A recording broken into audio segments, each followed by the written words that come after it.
Hello, you're watching News Mongolia on MNB World, and I'm your host, Irtundala Inkamuklon. For our top stories, Prime Minister Oyun-Erdene to attend UNCCD COP16 and undertake official visits to Saudi Arabia and the UAE. Mongolia's labor force participation rate rises to 63% in Q3 2024.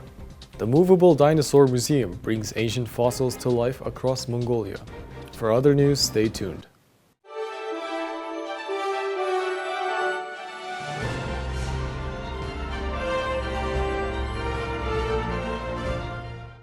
Mongolia's Prime Minister Oyun-Erdene is set to participate in the 16th Conference of the Parties to the United Nations Convention to Combat Desertification to be held in Riyadh, Saudi Arabia from December 1st to 9th. Concurrently, he will conduct official visits to the Kingdom of Saudi Arabia and the United Arab Emirates. As the incoming chair of COP16, Prime Minister Oyun-Erdene will present Mongolia's stance on pressing issues such as desertification, climate change, and land degradation. He will also highlight the country's policies and initiatives at the national level to address these existential challenges.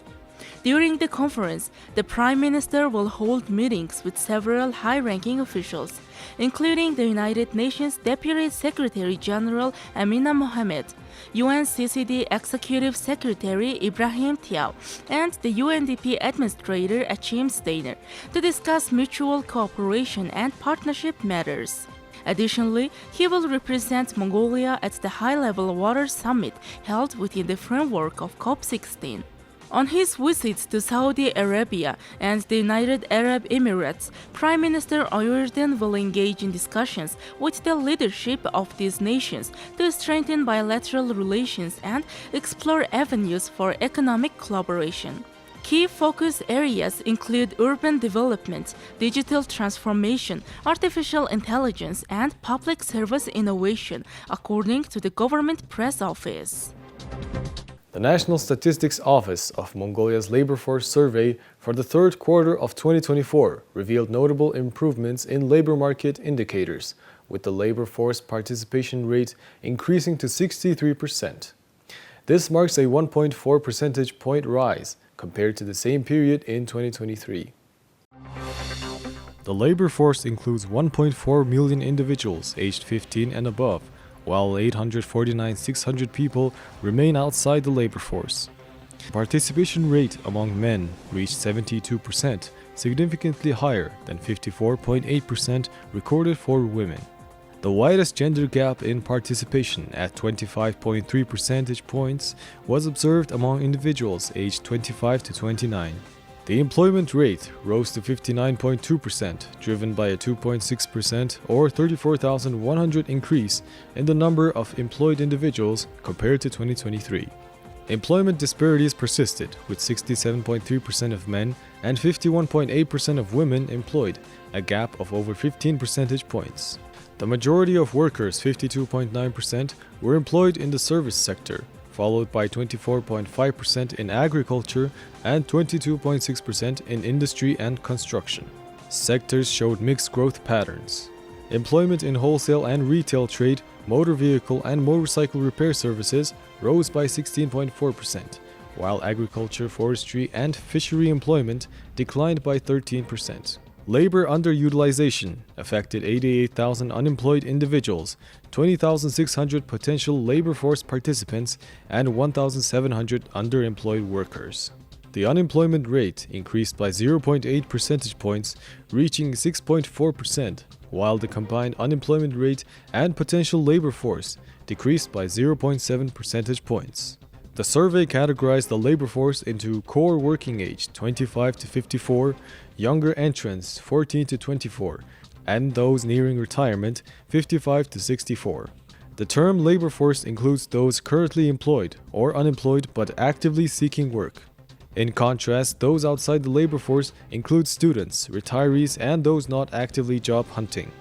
The findings underscore the dynamic shifts in Mongolia's labor market, with growth in employment and participation counterbalanced by ongoing challenges such as gender disparities and sectoral declines.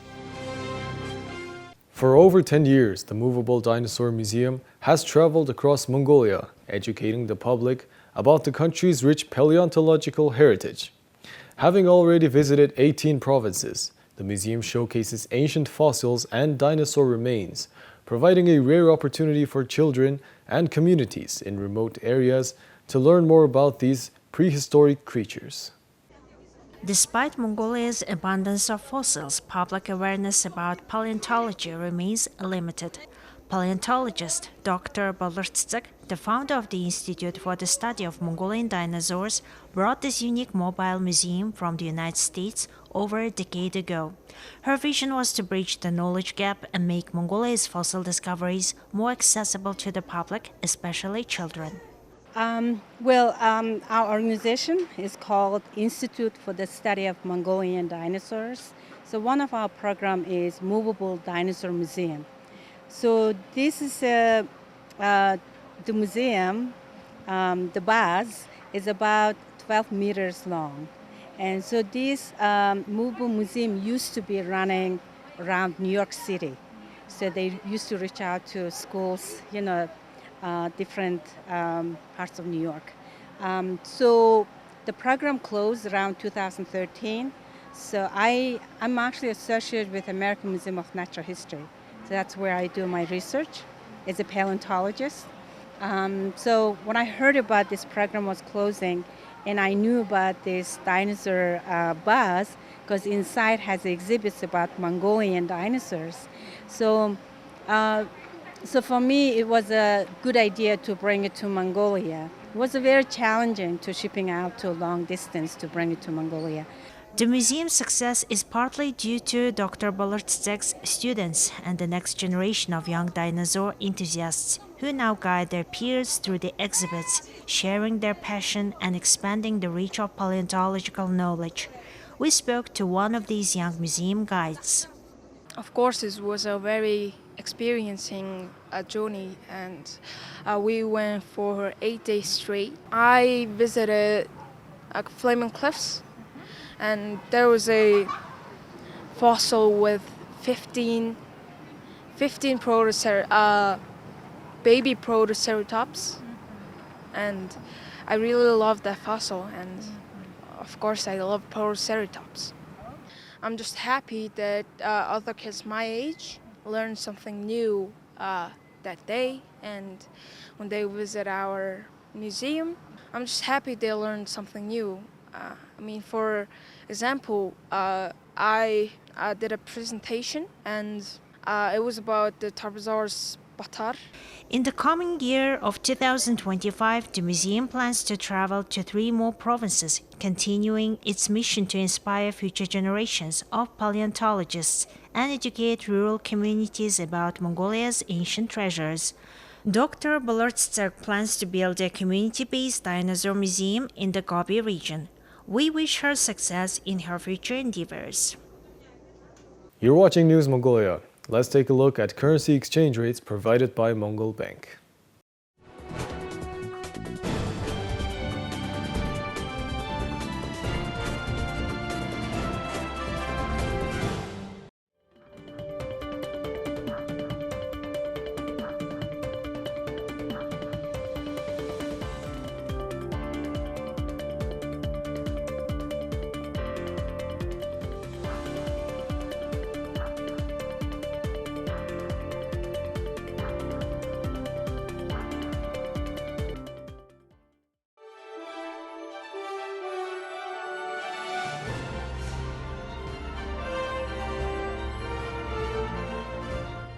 Now let's shift our attention to foreign news provided by our international partner news agencies.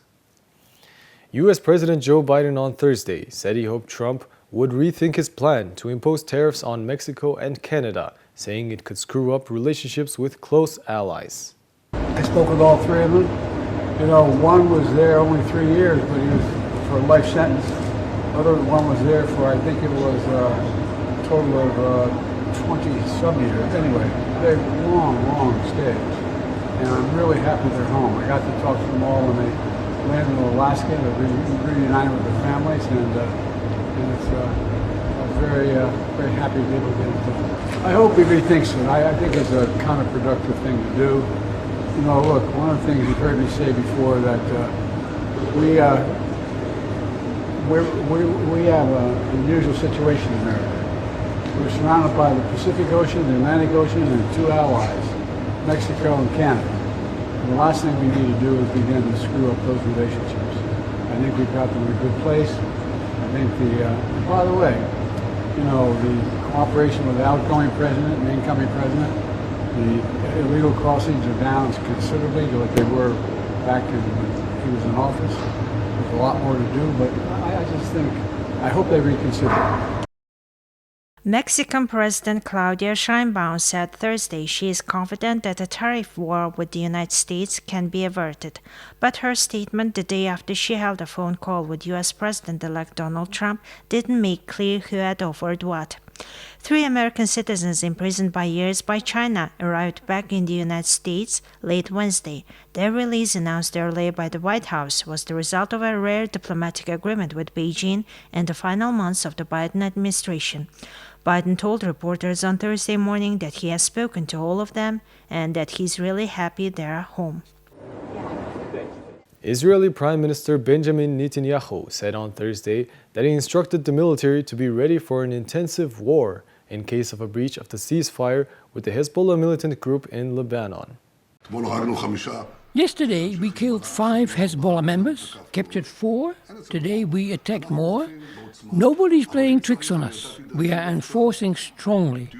But if required, I instructed the IDF to be ready in case there is a breach of the outline of the ceasefire for an intensive war.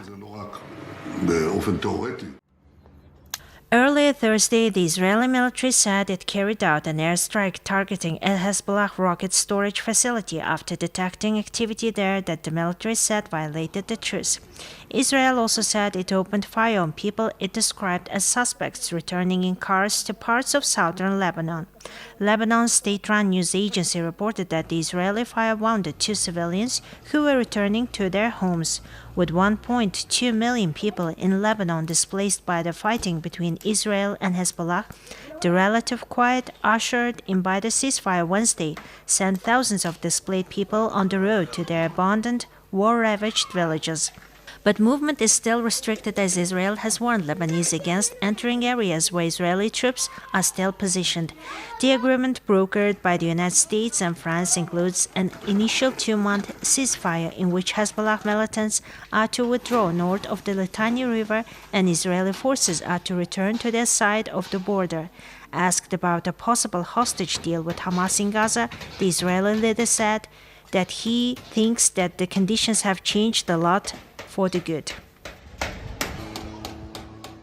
Hundreds of people joined a demonstration against anti-Semitism and in support of Israeli in Amsterdam on Thursday evening. The demonstration was organized by several Protestant, Christian and Jewish organizations. What's happening here, you know? You can no longer walk here with an Israeli flag. You can no longer wear a yarmulke. You can't do anything anymore for the Jewish people. And yes, of course, you know what's happening in Gaza is terrible to Palestinian people. The people who live there and the Arabs is also terrible. All misery in the world. Discrimination and anti-Semitism must have no place here. Look, history has told us, so we must confront that. Making this matter clear, we are also against anti-Semitism. We believe that the Jewish Dutch have nothing to do at all with what is happening there in Gaza right now. But we are very critical of what is happening now in Israel and Palestine. Pro-Palestinian action groups sought to protest at the same location near Amsterdam City Hall, but authorities refused permission. At the beginning of the demonstration, 5 counter-demonstrators were removed from the area. That's all for today. Thank you for staying with us. We'll see you tomorrow with more news and updates. Good night.